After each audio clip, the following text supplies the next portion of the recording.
The fourth news post में आपका स्वागत है। मेरा नाम है एस कुमार। इट्स हेडलाइन में आज खास खबरें देखते हैं। 7 अक्टूबर को हमास के हमले के बाद इजरायली राष्ट्रपति इसाक हर्जोग के साथ अपनी पहली बैठक में प्रधानमंत्री नरेंद्र मोदी ने शुक्रवार को क्षेत्र में प्रभावित आबादी के लिए मानवीय सहायता जारी रखने की आवश्यकता दोहराई है।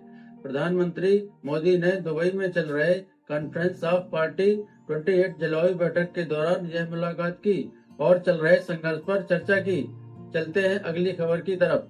विकासशील देशों की आम चिंता के मुद्दे को मजबूती से उठाने के अपने प्रयास को ध्यान में रखते हुए प्रधानमंत्री नरेंद्र मोदी ने COP28 बैठक में अपने भाषण के दौरान अधिक क्लाइमेट का फाइनेंस, टेक्नोलॉजी, कार्बन, स्पेस का जिक्र करते हुए बार बार ग्लोबल साउथ का उल्लेख किया। ग्लोबल साउथ को विकासशील देशों के संदर्भ में प्रयोग किया जाता है। विकासशील देशों का नेतृत्व करने और अंतर्राष्ट्रीय मंच पर उनकी चिंता को जाहिर करने के लिए भारत ने इस साल 2 बार ग्लोबल साउथ शिखर सम्मेलन भी आयोजित किया है। इससे साफ तौर पर जाहिर होता है कि भारत विकासशील देशों का नेतृत्व करने की अपनी क्षमता का पूरी तरीके से उपयोग कर रहा है। यूरोपीय यूनियन के कृषि आयुक्त 7 से 9 दिसंबर को भारत का दौरा करेंगे। अपनी यात्रा के दौरान वह भारत के कृषि एवं किसान कल्याण मंत्री और मत्स्य पालन, पशुपालन और डेयरी मंत्री से मुलाकात भी करेंगे।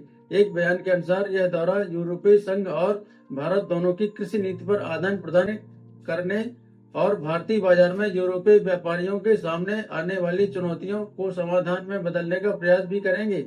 अगर इस तरह के समझौते समय पर हो जाते हैं तो निश्चित तौर पर भारत में कृषि क्षेत्र में निवेश बढ़ाने की संभावना हो जाएगी। डिजिटल युग में नागरिक स्वतंत्रता को कायम रखने को लेकर भारत के मुख्य न्यायाधीश DY चंद्रचूड़ ने कहा कि फर्जी खबरों के प्रचार से सच्ची जानकारी खत्म हो जाती है। सच समाचारों का स्थान सबसे ऊंची आवाज ले लेती है। उनका कहने का मतलब था कि जिस खबर को सबसे ज्यादा तेज आवाज में कहा जाता है वह सबसे ज्यादा सच लगने लगती है। उन्होंने कहा कि दुनिया भर में चाहे वह लीबिया हो या फिलीपींस हो, जर्मनी हो या अमेरिका हो, फर्जी खबरों के प्रसार से चुनाव और नागरिक समाज कलंकित हुए हैं।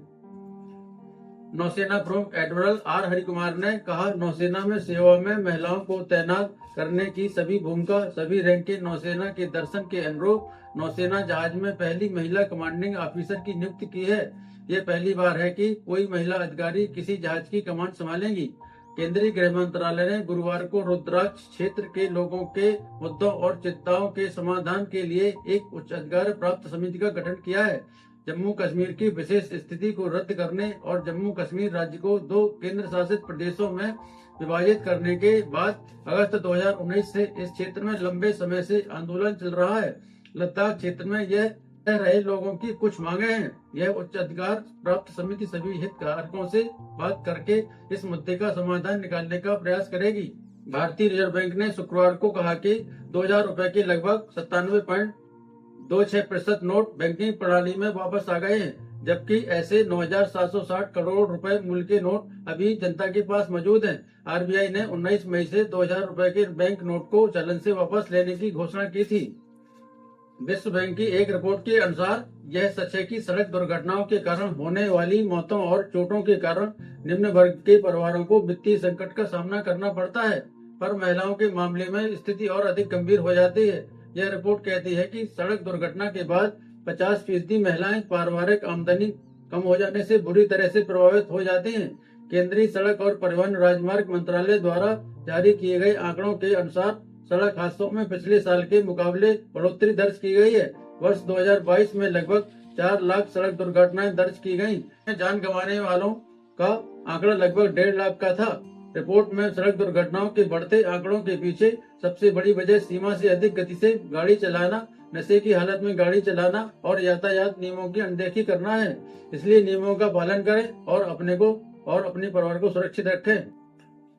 भारत का विदेशी मुद्रा भंडार यानी फॉरेन एक्सचेंज रिजर्व इस सप्ताह में 2.54 अरब डॉलर से बढ़कर 597.93 अरब डॉलर हो गया है। आपको बता दें कि किसी भी देश के विदेशी मुद्रा भंडार की मजबूत स्थिति इसकी मजबूत अर्थव्यवस्था का इशारा करती है कि आपातकालीन परिस्थितियों में वह देश अपनी अर्थव्यवस्था को संभालने के लिए अच्छे कदम उठा सकता है। उसकी साख भी बढ़ी रहती है और विदेशी निवेश प्राप्त करने की संभावनाएं भी अधिक रहती हैं।